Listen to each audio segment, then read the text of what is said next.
अब आज की कहानी की तरफ बढ़ते हैं। आज की कहानी कई मामलों में थोड़ी सी मतलब अलग भी है, कई मामलों में थोड़ा सा चौंकाती भी है और क्यूरोसिटी भी पैदा करती है। बल्कि मैं ये कहूँ कि जेल ब्रेक की बहुत सारी ऐसी कहानियाँ हैं पूरी दुनिया में, मुझे लगता है कि ये सबसे अलग है, डिफरेंट है। किसी एक शख्स के अंदर एक साथ कई खूबियाँ कैसे हो सकती हैं। हथकड़ियाँ खोलने में माहिर, दुनिया की कोई भी हथकड़ी हो, किसी भी तरह की हो, वो उसको खोल देता। वो अपने पंजों और पैरों के बल चिकनी से चिकनी दीवार के ऊपर भी वो छिपकली की तरह चल जाता। मतलब इस दीवार पे वो सीधे ऐसा लगता कि मानो कि वो छिपकली है। वो अपने जो शरीर की बनावट है उसको किसी भी तरीके से उसका रुख मोड़ देता था। पूरा हाथ पीछे कर ले, पैर पीछे कर ले, पैर एकदम दोनों उठाकर पीछे ले जाए, मतलब सब कुछ वो अपना पूरा एक तरह से हुलिया बदल लेता था। जो शरीर का आकार है उसको छोटा कर ले, बड़ा कर ले, ये हुनर उसके अंदर। तो ये सारी चीज़ें एक शख्स के अंदर और उस शख्स के साथ जुड़ा हुआ है एक रिकॉर्ड, और वो रिकॉर्ड ये है, कहानी जापान की है कि एक शख्स कैसे जापान की 4 अलग अलग जेलों को ब्रेक करता है। और हर जेल में जब वो जाता है, पहली बार जब उसको सज़ा हुई उसको छोड़कर, तो हर जेल में ये पता है कि ये जेल तोड़कर भागा था, इसलिए उसके लिए ज़्यादा सुरक्षा, ज़्यादा उसकी निगरानी की गई। लेकिन उसने हर जगह पे चैलेंज किया कि मैं भागूंगा। एक उसके अंदर काबिलियत ये भी थी कि वो हथकड़ी सिर्फ खोलना नहीं जानता था, बल्कि उसके अंदर ताकत इतनी थी कि एक बार तो उसने हथकड़ी तोड़ डाला और गार्ड के सामने, और उसने कहा कि ये लो मैंने हथकड़ी तोड़ दी और मैं एक दिन जेल से भी भाग जाऊंगा। तो इतनी सारी उसके अंदर क्वालिटी। कहानी है जापान की। कहानी शुरू होती 1936 में। योशे शिरातोरी, ये नाम एक नौजवान का जापान के। तो योशे शिरातोरी जो है वो अमोरी एक जगह है जापान में, वहाँ का रहने वाला। 1936 में शिरातोरी पे एक कत्ल का इल्ज़ाम लगता है और इस इल्ज़ाम में उसे जेल भेज दिया जाता है। अदालत में मुकदमा चलता है, लेकिन जेल भेजने के दौरान अभी अदालत का फैसला नहीं आया और उसको यातनाएं दी जाती हैं, टॉर्चर किया जाता है, उसको मारा पीटा जाता है। उस वक्त जेल में कैदियों का वहाँ पे बड़ा इमेज ख़राब थी पूरे जापान में, कि वहाँ अजीब अजीब तरीके से बर्ताव करते। एक सिर्फ टोक्यो का जो जेल था वो थोड़ा अलग था। तो अमोरी जेल में ये भी जाता है, यहाँ पे उसके ऊपर काफ़ी जुल्म ढाए जाते हैं और कोर्ट में मुकदमा चल रहा था। और उस दौरान में जो सरकारी वकील हैं वो शिरातोरी के लिए सजाए मौत की मांग कर रहे थे और उसे लगा था कि जिस तरीके से मुकदमे की कार्रवाई चल रही, हो सकता है उसे सजाए मौत मिल जाए। तो उसके सामने अंधेरा ही अंधेरा था, क्या करे। तभी उसने फैसला किया कि वो इस जेल से भाग जाएगा पहली बार 1936 में, गिरफ्तारी के बाद। मुकदमे का भी आखिरी फैसला नहीं आया। अब इसने जेल से भागने का प्लान शुरू किया। सबसे पहले इसने देखा कि जेल में जो गार्ड हैं उनकी ड्यूटी कब कब कहाँ कहाँ होती है, पेट्रोलिंग पे कितने कितने देर में वो लोग आते हैं। उसने करीब 6 महीने इसको ऑब्जर्व किया, बड़ी गहराई से देखा। फिर उसने कुछ चीज़ें उसको समझ में आई। उसे पता चला कि इस जेल के अंदर 15 मिनट के अंदर पेट्रोलिंग होती है। तो जब एक बार 15 मिनट में पेट्रोलिंग होती है तो एक तरफ से जब वो गार्ड गुजरना शुरू करते हैं तो फिर अगर वो गुजर गए तो पीछे के सारी चीज़ें खाली रहती हैं। तो ये चीज़ उसे पता चल गई थी कि इस जेल से भागने के लिए उसके पास सिर्फ 15 मिनट है। 15 मिनट में वो इस जेल से भाग सकता है। लेकिन दिक्कत ये थी कि उन 15 मिनटों में उसको न सिर्फ अपने सेल का ताला खोलना था, बल्कि उसके साथ 6 और दरवाजे थे जिनसे बाहर निकलना था। अब ये अपनी तैयारी शुरू करता है। पूरे जेल की रेकी कर चुका था, गार्ड की पेट्रोलिंग का वक्त मालूम कर चुका था, गैप पता था 15 मिनट। फिर ये बाथरूम से धीरे धीरे प्लास्टिक की बाल्टी के साथ कुछ तार जो हैंडल बनाकर वहाँ यूज़ करते थे उस वक्त, उसने उन तार को इकट्ठा करना शुरू किया। और फिर उसी तार से इसने सबसे पहले अपने सेल का दरवाज़ा खोला। दरवाज़ा खोलने के बाद अभी इसे 5 दरवाजे से और गुजरना था। फिर इसने दूसरा दरवाज़ा खोला, फिर तीसरा, फिर चौथा, फिर 5वां, फिर 6ठा। और इस तरीके से ये सारे ताले खोलता हुआ इस अमोरी जेल से बाहर निकल गया। ये उसका पहला जेल ब्रेक था।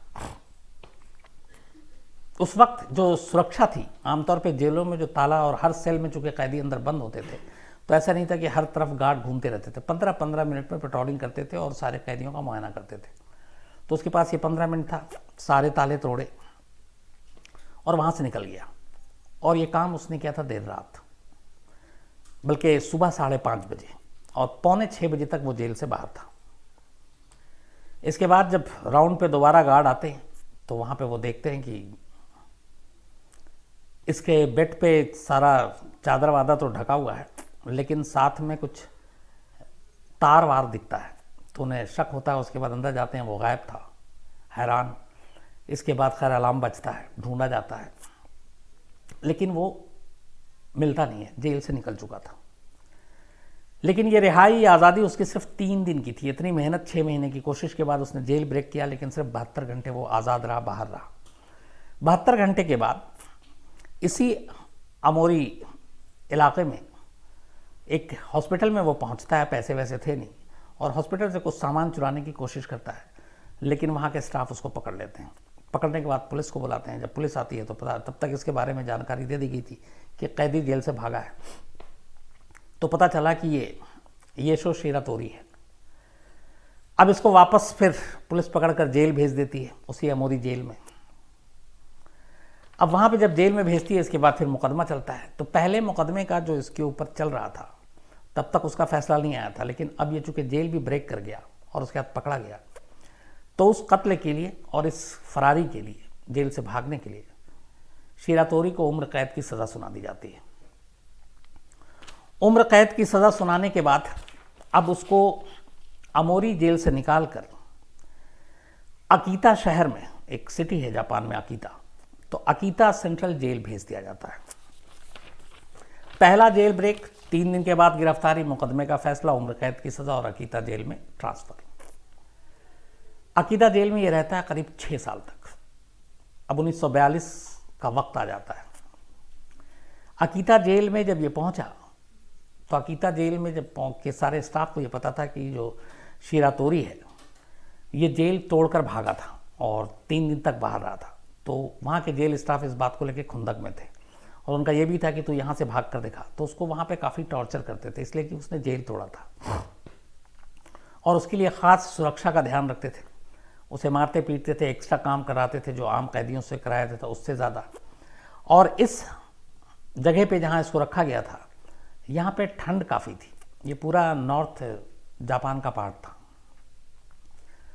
तो वहाँ पे इसको टॉर्चर किया जाता। ठंड में इसको फर्श पे यूं ही सुलाया जाता, गर्मी के कपड़े दिए जाते, ठंड के कपड़े भी नहीं दिए जाते, और जब तब इसके साथ बुरा सलूक करते।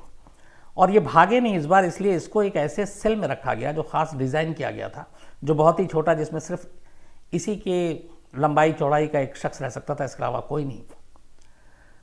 और उसकी दीवार बेहद ऊंची थी, और उस दीवार के दो चारों तरफ कुछ नहीं था, सिर्फ दीवार से ऊपर में एक जाली थी।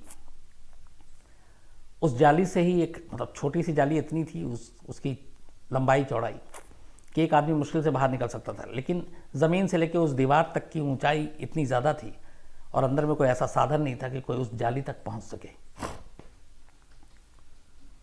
ख़ास तौर पे इसी के लिए ये किया गया था, और इसके अलावा इसको हथकड़ी पहना कर रखा जाता। सूरज की रोशनी भी इसके सेल में नहीं आती थी, और सारे लोग उसको हंसते भी थे और इसकी हर वक्त निगरानी भी करते थे। मारपीट होता ही रहता था। लेकिन इस जेल का जो मेन हेड गार्ड था, उसका नाम था कोबायाशी। कोबायाशी थोड़े से मतलब कूल माइंड का एक अफसर था, और वो ज़्यादा बुरा बर्ताव नहीं करता था, बल्कि जब इसको मारा पीटा जाता था तो बीच में आकर वो इसे बचा भी लेता था, फिर उससे हमदर्दी के 2 बोल बोलता था। तो उसे ये लगा कि इस जेल में अगर कोई एक अच्छा इंसान है, जो एक अच्छा गार्ड है, वो कोबायाशी है, तो उसको देखकर उसको थोड़ी सी तसल्ली मिलती थी। लेकिन बाकी जेल के स्टाफ के बर्ताव से वो बहुत दुखी था, और किसी तरीके से वो वहाँ से निकलना चाहता था। इस दौरान ये 1942 साल सेकेंड वर्ल्ड वॉर, जो दूसरा विश्व युद्ध है, वो छिड़ा हुआ था। जापान भी उसमें शामिल था। अमेरिका से जापान की लड़ाई चल रही थी। दुनिया 2 हिस्सों में बटा हुआ था, और इधर शीरातोरी जेल के अंदर बंद था। दूसरी बार जेल में आया था। इसी दौरान में तारीख आती है 15 जून 1942। 6 साल हो गए थे उसको इस जेल में रहते हुए। तमाम इसकी निगरानी हो रही थी। उस कमरे में जिस सेल में इसको रखा गया था वहाँ से निकलने का कोई रास्ता नहीं था। एक दरवाज़ा था, दरवाजे के बाहर गार्ड, अंदर ना कोई खिड़की, ना कोई और दरवाज़ा, ना कोई और रास्ता। एक बहुत ऊंची दीवार और उस दीवार के ऊपर एक जाली। उस दीवार तक पहुँचने का कोई जरिया नहीं। 15 जून 1942 तूफ़ानी रात थी। काफ़ी तेज़ बारिश हो रही थी और तूफ़ान काफ़ी तेज़ था। ऊपर से ठंड का मौसम था। तो अचानक उस बारिश के मौसम में जब तूफान गार्ड आया और उसने रात को सेल में झांका तो उसके होश उड़ गए। उसने देखा कि सेल में शीरा तोरी तो है ही नहीं।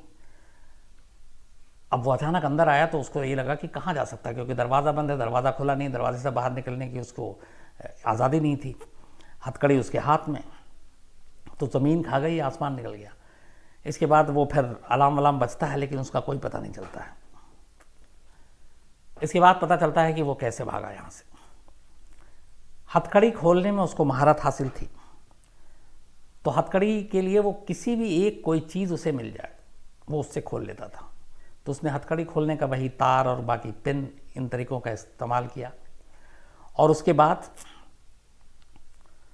वो क्या करता था कि रात को जब गार्ड अपनी शिफ्ट बदलते थे तो इसके पास जो 15 या 20 मिनट होता था, उस दौरान में ये अपनी हथकड़ी खोलता। हथकड़ी खोलने के बाद दीवार पे चढ़ने की प्रैक्टिस करता अपने पंजे और पैर के बल पर। और वो ठीक उसी तरीके से जैसे छिपकली दीवार पे चलती है।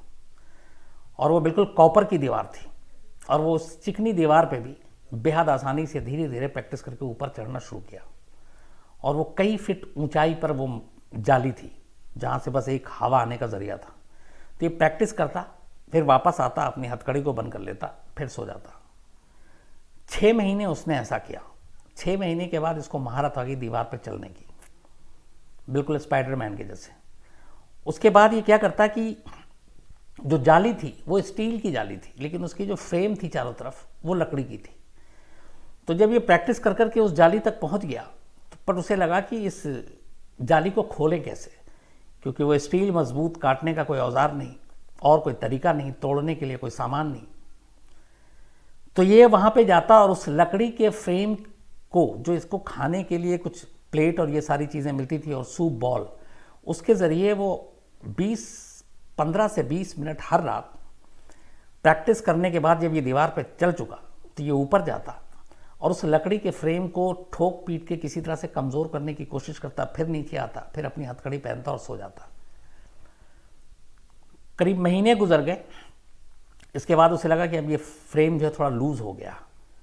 फिर एक रात उसने चुना, अब उसे मालूम था कि ये फ्रेम आसानी से खुल जाएगा। फिर भी उसने इंतज़ार किया जेल में, क्योंकि ऊपर जाकर छत पे और भागने में फिर एक ख़तरा ये भी था कि उसके पैरों के कदमों की आवाज़ नीचे आ सकती है और गार्ड अलर्ट हो सकते हैं। तो उसने इंतज़ार किया कि कोई बारिश हो, कोई तूफ़ान आए, कोई आंधी आए और उसमें उसकी आवाज़ दब जाए। और ये तूफ़ान और ये बारिश 15 जून 1942 को मिला और वो उस रात दीवार से पे चढ़ता हुआ ऊपर पहुंचा। फ्रेम को उसने धक्का मारा, वो खुल गया। छत के रास्ते ये जेल से भाग गया, छिपकली की तरह दीवार पर चढ़कर। अब उसके जाने के बाद चूंकि बारिश और आंधी थी, किसी को पता नहीं चला। शीरा तोरी 6 साल के बाद पहली जेल ब्रेक के दूसरी बार अब जेल ब्रेक कर चुका था और वो उस जेल से फिर निकल भागता है। 3 महीने इस बार उसकी आज़ादी थी। पहली बार जब उसने जेल ब्रेक किया तब वो 3 दिन के लिए बाहर था, 3 दिन में पकड़ा गया। दूसरी बार 3 महीने बाद 3 महीने बीत गए। अब तारीख आती है 18 सितंबर 1942, 18 सितंबर 1942। लेकिन इस बार इस दूसरे जेल ब्रेक के बाद जिस तरीके से वो पकड़ाया वो भी अपने आप में एक बेहद अनोखी कहानी है। शायद वो ना पकड़ाता। जेल से भागने के बाद ये 3 महीना इधर उधर रहा। शीरा तोरी की एक बीवी और एक बेटी भी थी, लेकिन उसने ये पता किया था कि पहले जेल ब्रेक के बाद जब वो कोर्ट वोट रूम में मिली तो पता चला कि उन 3 दिनों में ही कई बार जापान की जो पुलिस थी वो उसके ऊपर निगरानी रखती थी, नज़र रखती थी कि भागकर शायद फैमिली के पास आएगा। तो इसलिए फैमिली के पास जाना ख़तरनाक था, तो वो गया नहीं। तो इन 3 महीने भी जो बाहर रहा तो वो फैमिली को उसने कांटेक्ट करने की कोशिश की, लेकिन लगा कि पकड़ा जाएगा तो वो फैमिली के पास फिर नहीं गया। 3 महीने बाद शिरातोरी अकीता पहुंचता है। अकीता में ही जहां पे जेल, और जो अकीता जेल के मेन जो हेड वार्डन थे, जो गार्ड था कोबायाशी, जिसने उस जेल में सारे कैदियों के साथ जो बुरा सलूक करते थे गार्ड, जो हेड गार्ड था, जिसने शिरातोरी के साथ हमेशा अच्छा सलूक किया, हमदर्दी के बोल बोले, ये वही था। और इसी के घर जेल से भागने के 3 महीने के बाद अचानक उस घर की घंटी बजती है। खुद हेड गार्ड जो है अकीता जेल का, वो कोबायाशी दरवाज़ा खोलता है और उसके सामने उसी का जेल का भागा हुआ कैदी खड़ा हुआ है 3 महीने बाद। अब वो सन्न रह जाता है क्योंकि वो भी उसकी तलाश में था।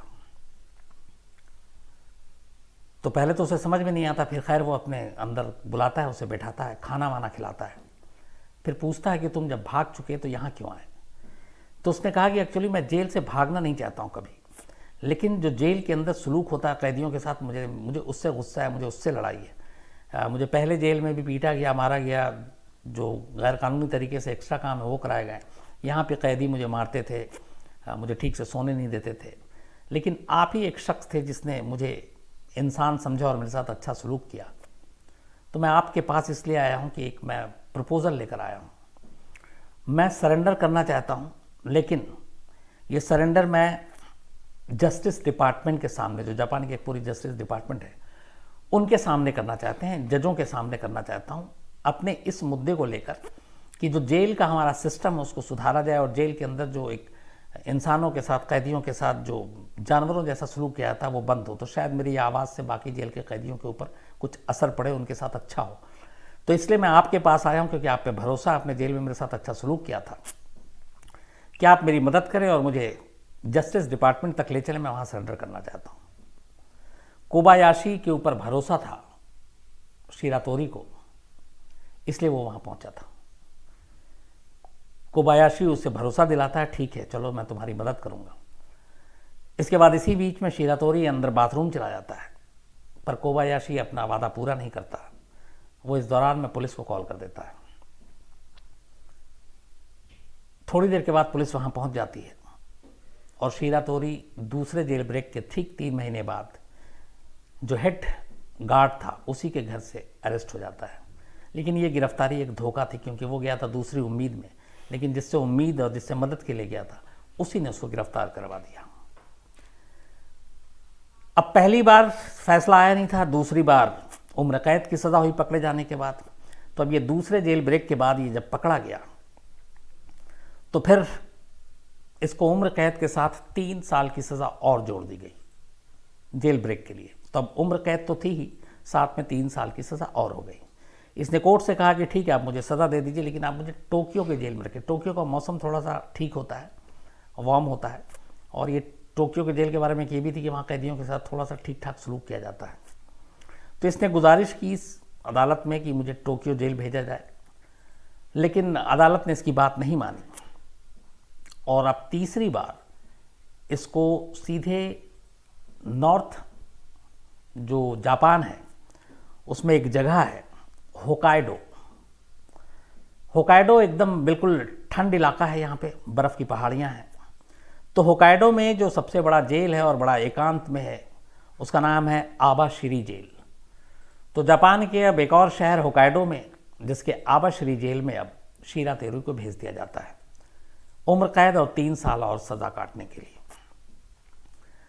आबाशिरी जेल की खास बात यह थी कि इसका इतिहास रहा है कि कभी भी इस जेल से कोई कैदी बाहर नहीं भागा। ये इनका बड़ा सुनहरा इतिहास रहा कि आज तक कोई कैदी, बहुत सारे ने कोशिश की, लेकिन इनकी पूरी सुरक्षा व्यवस्था इतनी कड़ी है और इसीलिए भेजा गया था शिरातोरी को, क्योंकि 2 जेल ब्रेक कर चुका था तो आप कोई रिस्क नहीं लेना चाहते थे। तो अब ऐसी जेल में भेजा गया जहाँ का इतिहास है कि वहाँ से कोई भी कैदी कभी जेल तोड़कर नहीं भाग पाया। कुछ ने कोशिश की, वो मारा गया। इस जेल की खासियत ये भी थी कि एक तो ठंड इलाका, और जब इसको भेजा गया वहाँ पे 1943 की अब बात आ गई। वहाँ पे जो टेम्परेचर था उस वक्त वो बिलो फ्रीजिंग पॉइंट था, मतलब जमा देने वाली सर्दी से भी कम। वहाँ ले जाने के बाद आबाशिरी जेल के स्टाफ को भी पता था कि ये 2 बार जेल ब्रेक कर चुका है, तो उन्हें भी अलग खुन्नस थी। वहाँ पे भी इसके साथ बुरा सलूक किया गया, ऐसे मारा पीटा गया। एक दिन कहते हैं कि उसको इतना मारा पीटा गया कि इसने फिर हथकड़ी पहने हुआ था और इसे गुस्सा आया और उसने गार्ड के सामने अपनी ताकत के बल पे उस लोहे की हथकड़ी को तोड़ डाला, दोनों हाथों में जो था। और तोड़ने के बाद उसने चैलेंज किया कि तुमने जो मेरे साथ सलूक किया, तुम देखना मैं इस जेल से भी भाग के दिखाऊंगा। तब गार्ड वार्ड हंसे, लेकिन वो डर गए थे कि उसने उनके सामने बिना ताला खोले हुए उस हथकड़ी को तोड़ डाला। तो जब उसने हथकड़ी तोड़ा तब उस जेल प्रशासन को एक ख्याल आया कि ये तो हथकड़ी कभी भी खोल सकता है, तोड़ सकता है। इसके बाद बाकायदा उसके लिए एक ख़ास हथकड़ी का ऑर्डर दिया गया, और वो हथकड़ी जो थी वो 20 किलो उसका वज़न था। उस हथकड़ी की ख़ास बात ये थी कि उसमें कोई की होल नहीं था कि जिससे खोला जा सके, और उस हथकड़ी को उसको दोनों हाथ पीछे की तरफ करके पहनाया जाता। 20 किलो वजनी। साथ में 2 बेड़ियाँ खरीदी गई, पहली बार अब तक, अब तीसरी बार में ऐसा हुआ, और उसके दोनों पैरों में बांधी गई। हाथ दोनों पीछे की तरफ बंधे हुए हथकड़ी से, और दोनों पैरों में बेड़ियाँ, 20 किलो वज़न। और इसके बाद इसको वैसे ही रखा गया। इस हथकड़ी को खोलने में सिर्फ 2 घंटे लगते थे जो इसे पहनाया गया था, क्योंकि उसमें कोई की होल नहीं, कुछ नहीं। और उसको खोलने के लिए बाकायदा मेटल वर्क स्पेशलिस्ट के 2 लोग आते थे, और वो 2 हफ्ते में एक बार आते थे, और तब वो खोलते थे। और उसको खोलने की जो पूरी जो प्रक्रिया थी वो 2 घंटे की थी। 2 घंटे बाद जाकर वो खुलता था। इसके लिए एक स्पेशल सेल बनाया गया था जिसके अंदर इसको रखा गया, और वहाँ पे पूरी ज़बरदस्त इसकी निगरानी की जाती। इसको जो खाना दिया जाता था वो भी ऐसे कि मतलब जैसे डॉग खाना खाते हैं, दोनों पीछ हथकड़ियाँ बंधी हुई हैं, प्लेट इसके आगे डाल दिया गया, रेंगते हुए प्लेट तक पहुँच रहा और मुंह से खाना खा रहा है। कभी कभी रहम आता तो वो हाथ खोल देते, जो 15 दिन में जब वो आता, और वरना रूटीन यही था कि वो उसी तरीके से खाना खाता। सोना भी मुश्किल था क्योंकि दोनों हाथ पीछे की तरफ बंधे हुए थे और साथ में बेड़ियां थी। अब वो इस तरीके से उस जेल के अंदर रह रहा है। 15 दिन में एक बार जब खुलता, वो स्पेशलिस्ट आते हैं हथकड़ी खोलने के लिए, तो उस दिन उसको नहाने को मिलता और उस दिन अपने कपड़े बदलता, वरना ऐसी ही सारी चीज़ें उसकी चल रही थी। करीब साल भर बीत गया। अगस्त 1943 की तारीख आ गई। एक दिन अचानक एक गार्ड को आवाज़ आई छत पर, और वो ठीक उस सेल के ऊपर छत थी जिसमें शिरातोरी जो है वो बंद था। वो भागकर नीचे आता है, सेल में जाता है, देखता है शिरातोरी के सेल में वो 20 किलो की हथकड़ी और जो पैरों में जंजीरें बंधी हुई थी वो एक कोने में पड़ी हुई हैं, और शिरातोरी अपने सेल से गायब है। अब सवाल ये है कि कैसे गायब हो गया। तो बाद में पता चला फिर इस तीसरे जेल ब्रेक की कहानी उसने कैसे तोड़ी। इसको हर दिन खाना जो दिया जाता था उसमें इसको सूप भी दिया जाता था, और सूप बॉल होता था। तो ये क्या करता था कि उस सेल के अंदर एक विंडो थी, लेकिन उस विंडो का साइज, उस कमरे में सब कुछ इस साइज का बनाया गया था जो इसके शरीर के साइज से छोटा हो, जैसे चाहे वो चौड़ाई में या लंबाई में। तो इसके जेल के तोड़ने के इतिहास को देखते हुए, क्योंकि पिछले जेल में ये ऊपर दीवार पे चढ़ के रेंगते हुए एक वो जाली से भागा था, तो बाकायदा इन्होंने उस जाली की साइज़ मंगवाई, फिर शिरातोरी की साइज़ देखा। तो इस बार जिस सेल में इसको रखा गया, चाहे वो दरवाजे के अंदर का कोई एक होल हो, सुराख हो, वो बेहद छोटा, चाहे खिड़कियाँ हों वो बेहद छोटी, चाहे जाली हो वो बेहद छोटी, मतलब इतनी छोटी कि अगर वो सब खोल भी दे, तोड़ भी दे, तो उसके अंदर से घुसकर निकल नहीं सकता है। साइज में इतना छोटा रखा गया था। तो इसने क्या किया कि जो इसको सूप मिलता था, ये करीब 6 महीने से तैयारी कर रहा था। जब इसको सारी हथकड़ियां ये पहना दी गई तो 6 महीने तक ये सोचता रहा कि कैसे भागूं। फिर इसके बाद इसने क्या किया कि जब भी इसको खाना मिलता तो रात को ये खास काम करता, जिसको सूप मिलता उस सूप का थोड़ा सा हिस्सा ये कोने में गिरा देता, मुंह से कटोरी उठाकर एक जगह जमा कर देता, और फिर उस सूप को, उस कमरे में एक विंडो है और इसके जो हाथ में हथकड़ी है, पहले अपने हथकड़ी के ऊपर सूप का कुछ हिस्सा उस जगह पे डालता जहां जहां पे ज्वाइंट्स थे हथकड़ी में, और उस ज्वाइंट्स के ऊपर ये डेली डालता रहता। शुरुआत इसने यहां से की। अब क्या था कि जो सूप था उसके अंदर कुछ जो सॉल्ट कंटेंट होते हैं वो सारी चीज़ें थी, जिससे इसे ये भी पता था कि अगर एक ही जगह पे बार बार लगातार ये चीज़ें डाली जाएं, ये सॉल्ट कंटेंट, तो वहाँ पे वो जंग बनाएगा और फिर वो कमज़ोर कर देगा। तो इसने सबसे पहले उस हथकड़ी को, जिसके अंदर कोई की होल भी नहीं थे, सिर्फ जॉइंट्स थे और वो जॉइंट्स खोलने के लिए आते थे एक्सपर्ट, उसने उस जॉइंट्स पे डालना शुरू किया। जब भी इसको खाना मिलता वो सूप अपने जॉइंट्स पे डालना शुरू कर देता। धीरे धीरे ये कई महीने लगे और वो जॉइंट्स कमज़ोर हो गया। फिर उसने उस जॉइंट्स को तोड़ा। इसके अंदर एक और काबिल थी कि ये ताकत पता नहीं कहाँ से लाता था। तो उसने इस तरीके से जॉइंट्स को तोड़ा कि पता ना चले।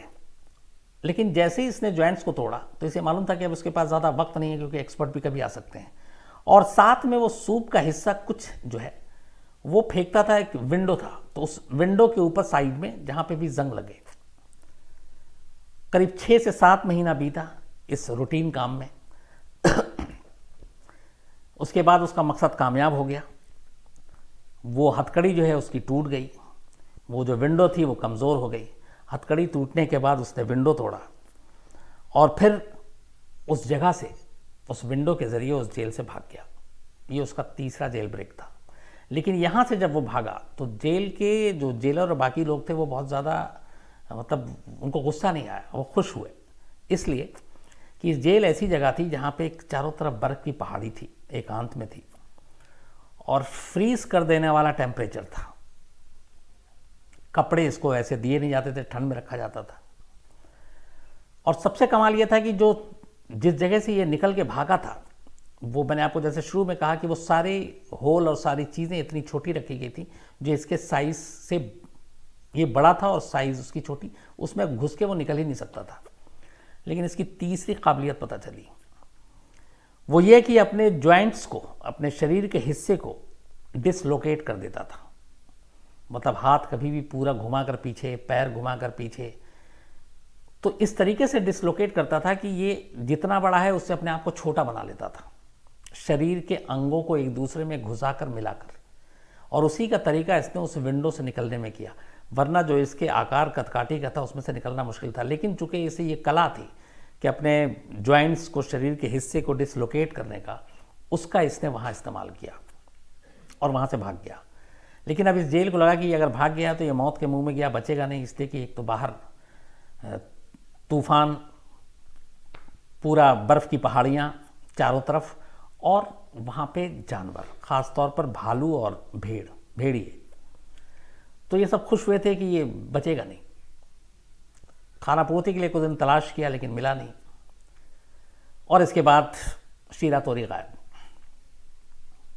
इसी दौरान में होता यह है कि अगस्त 1945 में अमेरिका के आगे जापान सरेंडर कर देता है। अब अमेरिका की वहाँ पे थोड़ी सी बादशाहत हो गई एक तरह से जापान में। सेकेंड वर्ल्ड वॉर का माहौल था, जापान सरेंडर कर चुका है। लोग, पुलिस प्रशासन शीरा तोरी को धीरे धीरे भूल गई और किसी को याद ही नहीं रहा कि भागा, क्योंकि हालात इतने देश के खराब थे। करीब ये अगस्त 1945 की बात है जब ये सब कुछ हुआ था, और जापान में अब धीरे धीरे चीज़ें बदल रही थी, पुलिस प्रशासन को भी लेके और जेल को भी लेकर। 2 साल बीत गए, शीरा तोरी गायब। 2 साल के बाद पता चला कि शीरा तोरी जिंदा है। कैसे? जेल से भागने के बाद वो बर्फ़ की पहाड़ियों की तरफ गया, शहर की तरफ नहीं गया, और वहाँ जाकर उसने एक सुरंग ढूंढा। उस सुरंग को उसने अपना आशियाना बनाया। पूरी दुनिया से वो कटा रहा और 2 साल उसने उस सुरंग में अकेले गुजारे। खाने के लिए वो स्क्रैब और बाकी जो जंगली जानवर थे उनको मारता और उनके सहारे ही जिंदा रहा।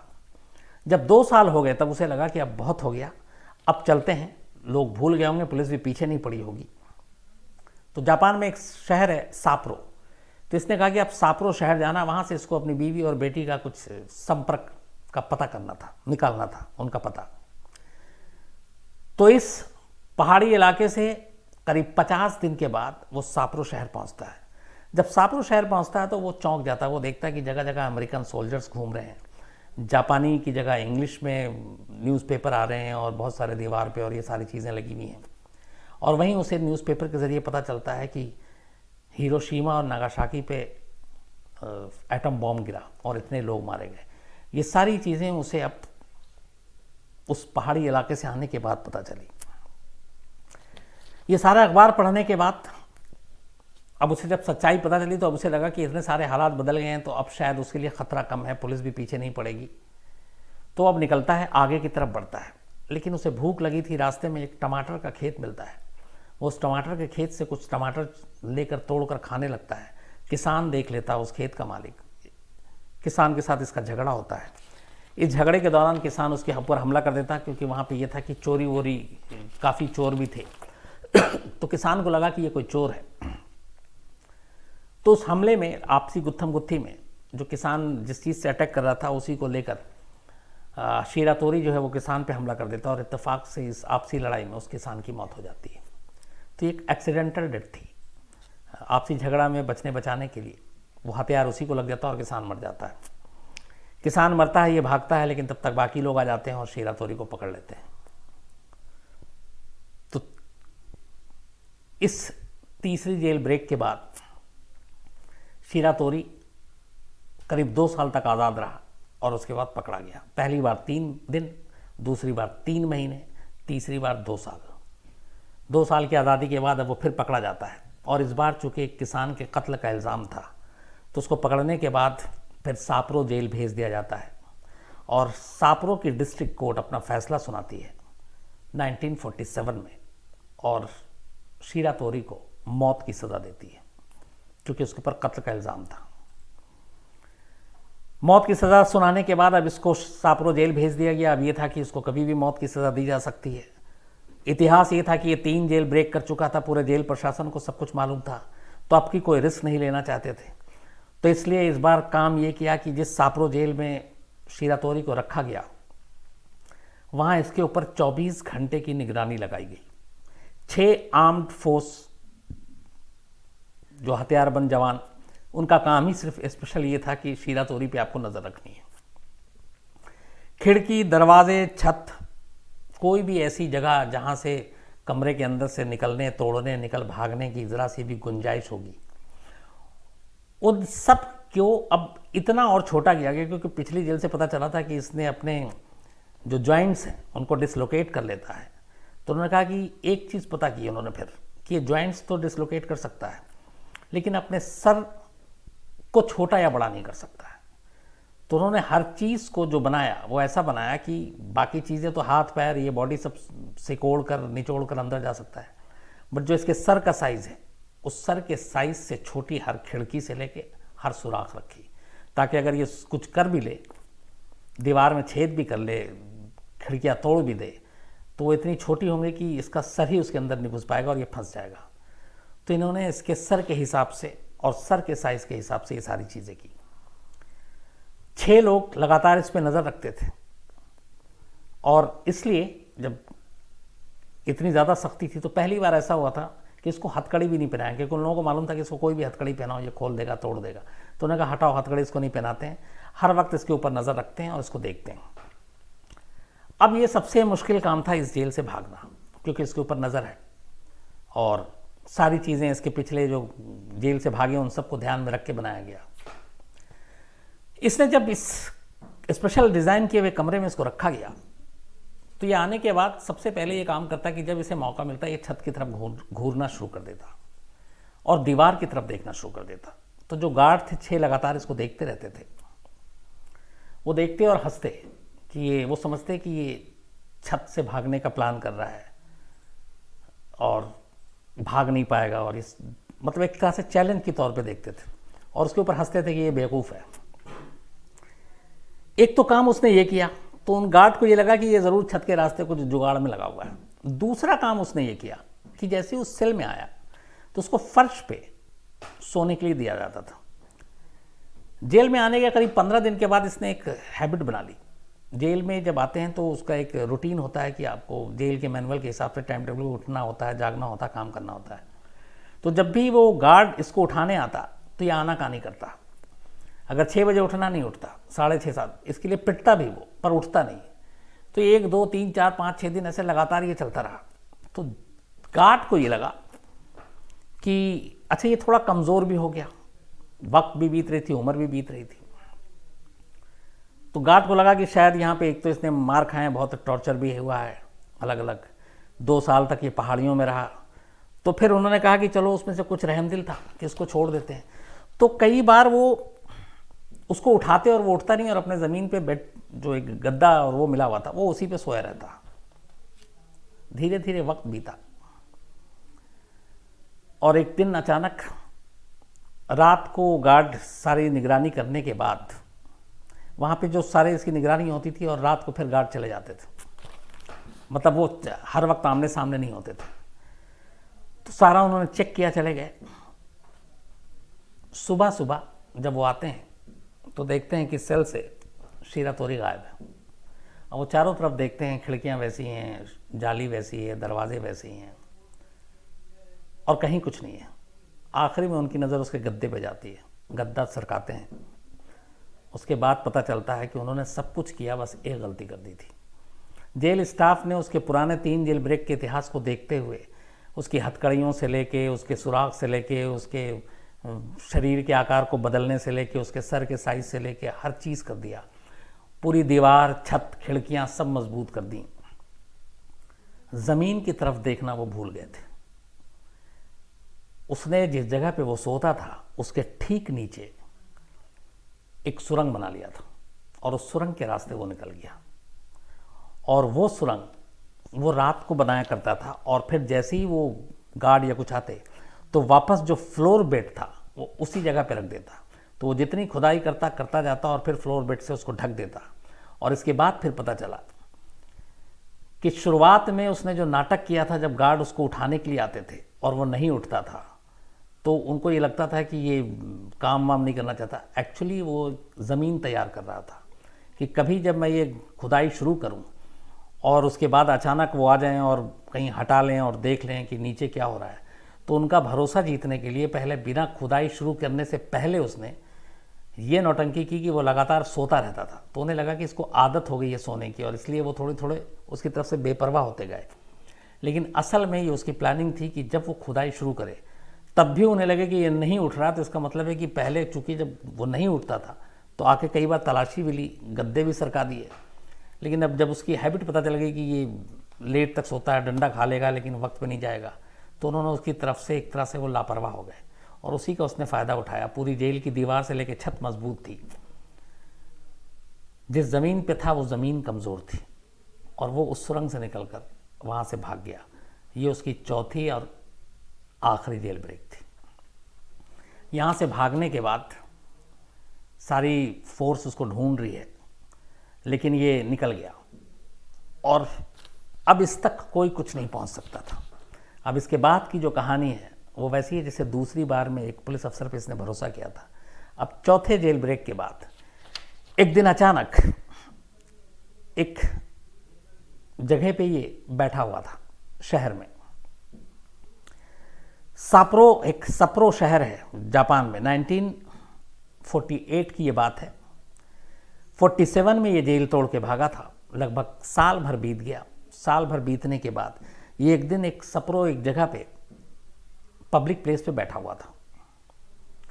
इतने में एक पुलिस अफसर आकर अचानक बाकायदा अपनी यूनिफॉर्म में इसके बराबर में बैठ गया। शीरातोरी घबरा गया क्योंकि इसके बराबर में एक पुलिस अफसर बैठा हुआ था।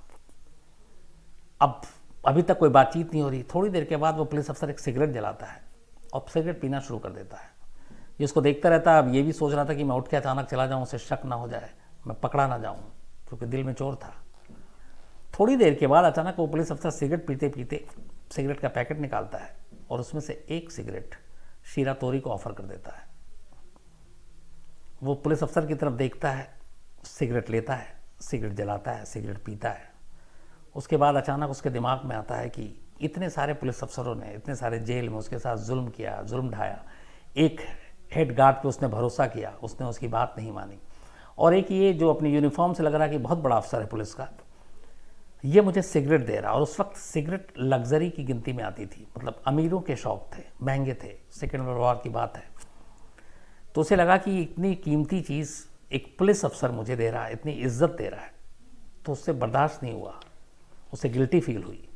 उसके बाद वो अचानक सिगरेट ख़त्म करता है और उस पुलिस अफसर से कहता है कि मेरा पूरा नाम येशो शिरातोरी है। पुलिस अफसर उसकी तरफ देखता है।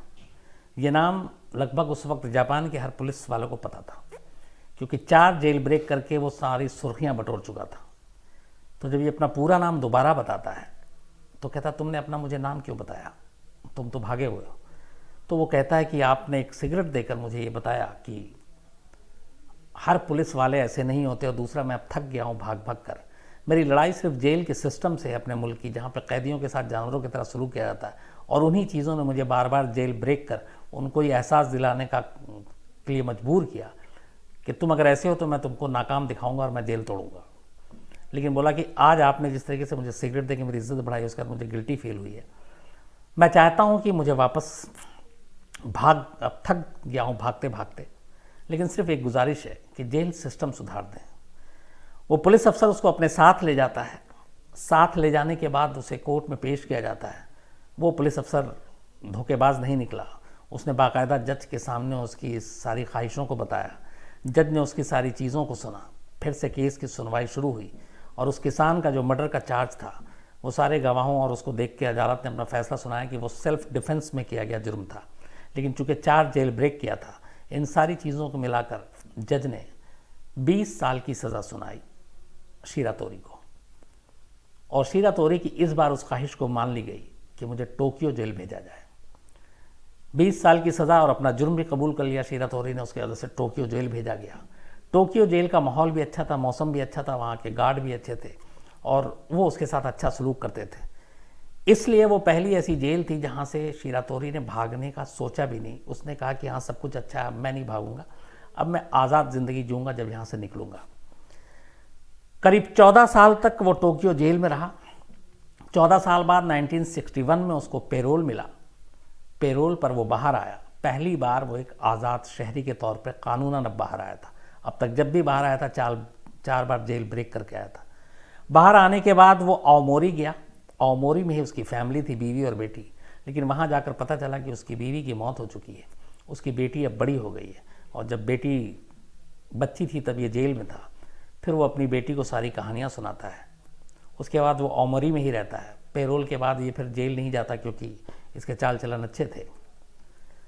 और 61 से लेकर करीब 19 साल ये ज़िंदगी जीता है अपनी बेटी के साथ।